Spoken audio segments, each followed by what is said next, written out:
biglang sulpot din po dun sa akin, so nabangga po yung paa ko. Ako nga po pala si Ellen Fernandez, taga Zamboanga City, 46 years old and a plain housewife po ako. Member po ako ng Ascendra International.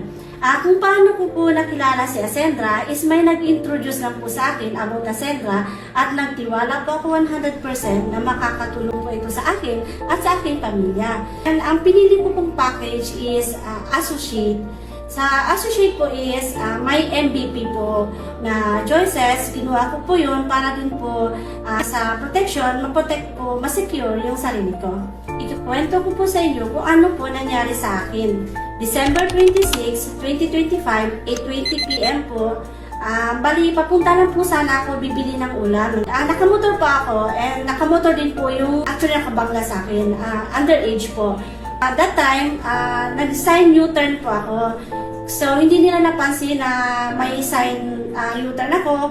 Humarurot po bigla yung motor kasi nga daw, ang sabi nga nila na nawalan daw din po sila ng brake at hindi daw po nila napansin ako. Kaya po, biglang sulpot din po dun sa akin. So, nabangga po yung paa ko.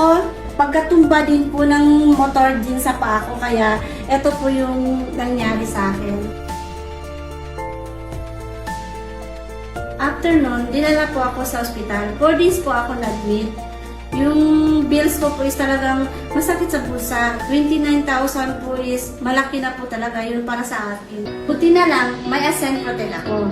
At na-reimburse ko po ang 29,000. Ginawa ko lang, nag-email po ako sa Admin Insurance and very friendly approach naman po sila. Sinasagot naman po nila yung mga tanong ko.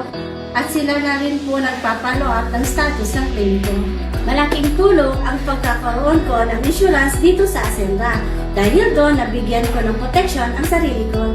Ang mensahe ko lang sa kapwa ko Ascenders, kung wala pa po silang insurance, sana magkaroon na rin po sila ng Ascend Protect para po maprotektahan yung sarili nyo, pati na rin ang pamilya nyo.